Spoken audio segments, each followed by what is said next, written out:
विद्यार्थियों नमस्कार। मैं डॉक्टर सहदेव पारिक श्री गोविंद गुरु राजकीय महाविद्यालय बांसवाड़ा से। विद्यार्थियों आज हम बीए प्रथम वर्ष के समाजशास्त्र विषय के प्रथम प्रश्न पत्र में जो हमारे पिछले वीडियो में मैंने आपको प्राथमिक समूहों के बारे में हमने चर्चा की थी। प्राथमिक समूह की कुछ विशेषताओं के बारे में हमने बात की थी। प्राथमिक समूह की जो विशेषताएं थी उसको हमने दो भागों में आपको समझाया था, एक तो भौतिक और एक संबंधों की प्रकृति को लेकर के। संबंधों की प्रकृति की जहाँ तक बात है, हमने उद्देश्यों की समानता, संबंध सुसाध्य होते हैं, संबंध व्यक्तिक होते हैं और संबंध संपूर्ण होते हैं और संबंधों का विकास जो स्वतः होता है। और प्राथमिक समूहों के संबंधों की जो है वो या प्राथमिक संबंधों की जो वो नियंत्रण शक्ति के विषय में भी हमने कल चर्चा की थी। आज हम बात करेंगे प्राथमिक समूहों का महत्व क्या है या इंपॉर्टेंस ऑफ प्राइमरी ग्रुप्स के बारे में। विद्यार्थियों, प्राथमिक समूह जो है वो व्यक्ति के जीवन में बहुत ही महत्वपूर्ण स्थान रखते हैं और व्यक्ति व्यवहार के आधारभूत प्रतिमानों को परिवार एवं अन्य प्राथमिक समूहों से ही सीखता है। परिवार के बाद बालक के लिए महत्व की दृष्टि से उसका खेल समूह, पड़ोस, गांव और विद्यालय में उसकी कक्षा आदि आते हैं। इन्हीं समूहों के माध्यम से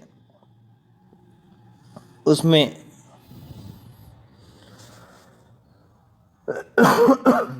मानवोचित गुणों जिसमें सहानुभूति है, सहिष्णुता है, सहकारिता है, कर्तव्य परायणता आदि का विकास होता है।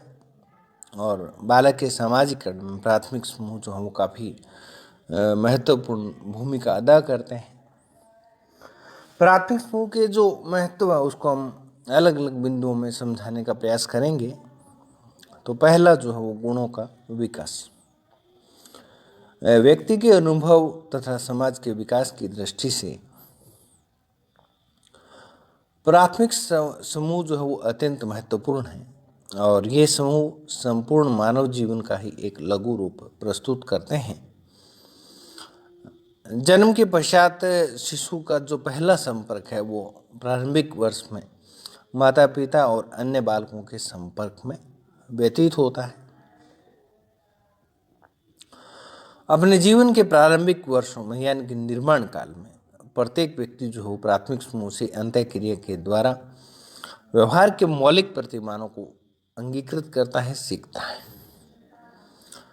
इस विषय में एलिस चेनॉय ने लिखा कि व्यक्ति के मूल तत्व जो हो परिवार के अवक्ष स्थल से प्राप्त किए जाते हैं और मनुष्य को निरंतर स्नेह, सुरक्षा और घनिष्ठता की आवश्यकता पड़ती है, जिसका अनुभव वे बालकों के समान ही करते हैं। और प्राथमिक समूह विशेष रूप से परिवार और इन मनोवैज्ञानिक आवश्यकताओं की पूर्ति करता है। दूसरा बिंदु हमारा ये है कि मनोवैज्ञानिक सुरक्षा।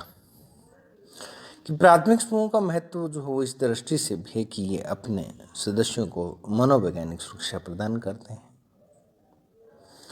ऐसे समूह का प्रत्येक सदस्य भली भांति ये जानता है कि संकट के समय या विपरीत परिस्थितियों में उसे इसी समूह से सहायता मिलती है या मिल सकेगी और इस प्रकार व्यक्ति प्राथमिक समूह के माध्यम से अपने अस्तित्व में सुरक्षा व्यवस्था को एकीकृत कर लेता है। परिवार, मित्र, समूह और पड़ोसी एक बालक के व्यक्तित्व के विकास में बहुत ही महत्वपूर्ण योगदान देते हैं। इन समूहों में बालक को प्रेम एवं सहानुभूति प्राप्त होती है और विचारों के आदान प्रदान का अवसर मिलता है। अधिकतर बड़े समूहों में साधारणतः अपने विचारों को स्पष्टतः दूसरों के सामने नहीं रख पाते हैं, परंतु प्राथमिक समूह के माध्यम से वे अपने विचारों को अन्य लोगों तक पहुंचा पाते हैं और उनमें विचारों को संचारित करने की क्षमता का जो हो विकास हो जाता है। कैसे अपनी भावनाओं को प्रकट करना है, अपनी भावनाओं को दूसरों के सामने या दूसरों के समक्ष किस प्रकार से रखना है, ये सारे चीज़ें जो व्यक्ति उससे सीखता है और कारण ये है कि उसे वहाँ अपने प्राथमिक समूह में मनोवैज्ञानिक सुरक्षा जो हो प्राप्त रहती है। मनोरंजन प्रदान करना, प्राथमिक समूह जो है वो इस दृष्टि से भी काफ़ी महत्वपूर्ण हो जाते हैं कि व्यक्ति के सम्मुख ये समूह एक ऐसा वातावरण प्रस्तुत करते हैं, ऐसा एक क्लाइमेट निर्मित करते हैं कि जिसमें व्यक्ति का स्वस्थ मनोरंजन हो पाता है। और बड़े समूह में आज के जटिल समाजों में तो व्यक्ति अपने आप को अपरिचितों के संसार में ही पाता है और वास्तविक मनोरंजन तो प्राथमिक समूहों में ही माना जाता है। और सामाजिक प्रतिमानों के पालन एवं नियंत्रण में योगदान। विद्यार्थियों, प्राथमिक समूह के नियमों की पालना की जो शिक्षा दी जाती है उसमें अपना अभूतपूर्व योगदान देते हैं।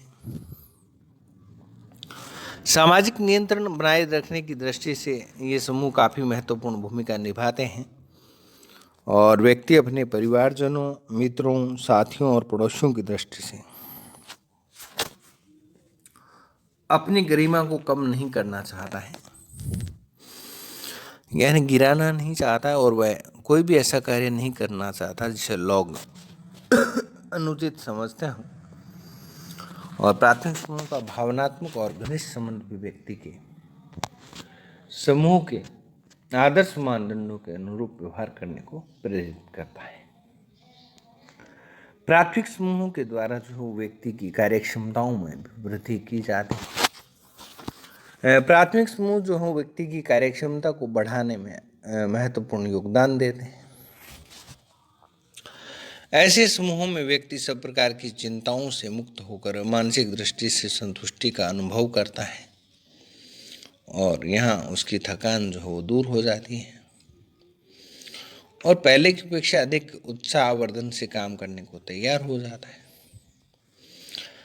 शिल्स ने अपने अध्ययन के आधार पर बताया कि बड़े व्यापारिक समूहों में जब प्राथमिक समूह बन जाता है तो ये व्यक्ति के कार्य करने की क्षमता को सकारात्मक रूप से प्रभावित करते हैं।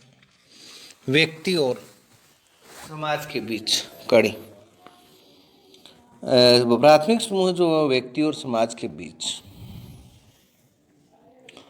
प्रमुख कड़ी के रूप में अपनी भूमिका निभाते हैं।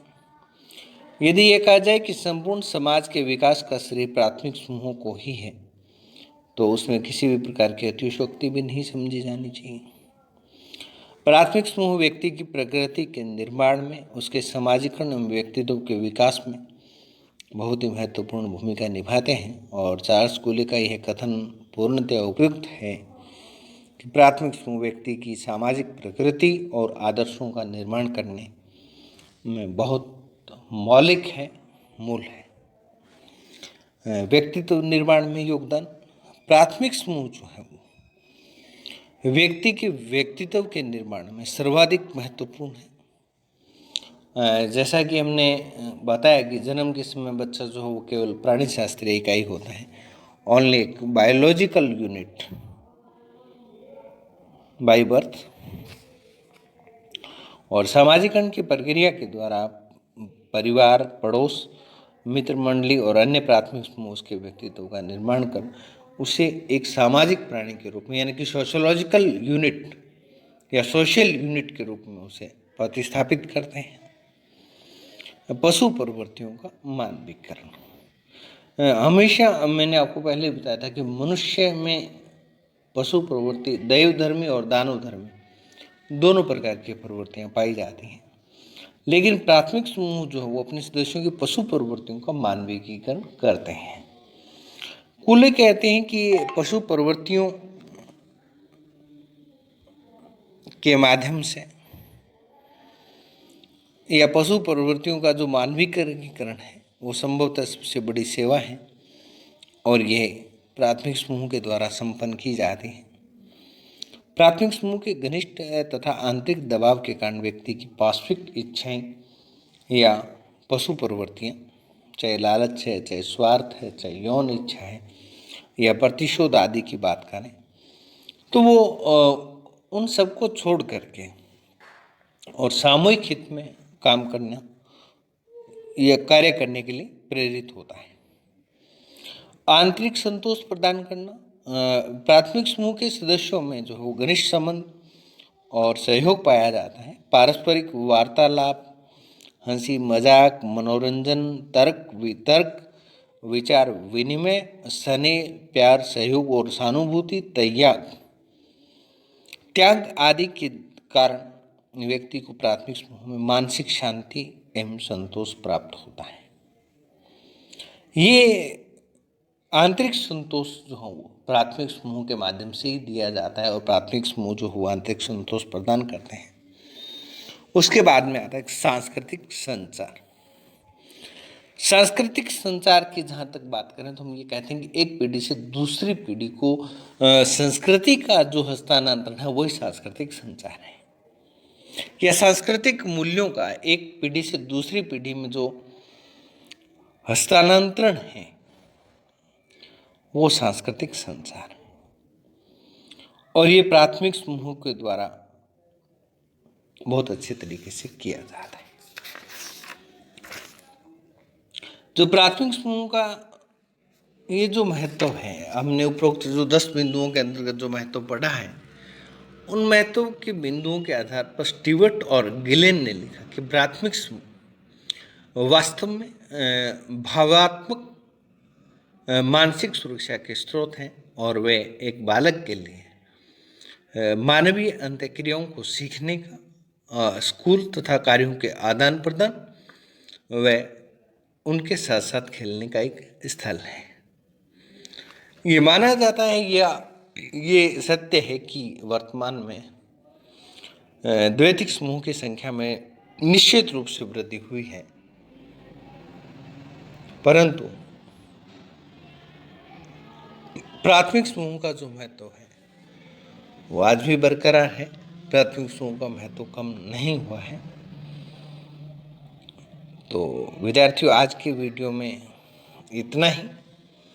आगामी वीडियो में किसी अन्य विषय पर हम चर्चा करेंगे और तब तक के लिए आप सबका धन्यवाद।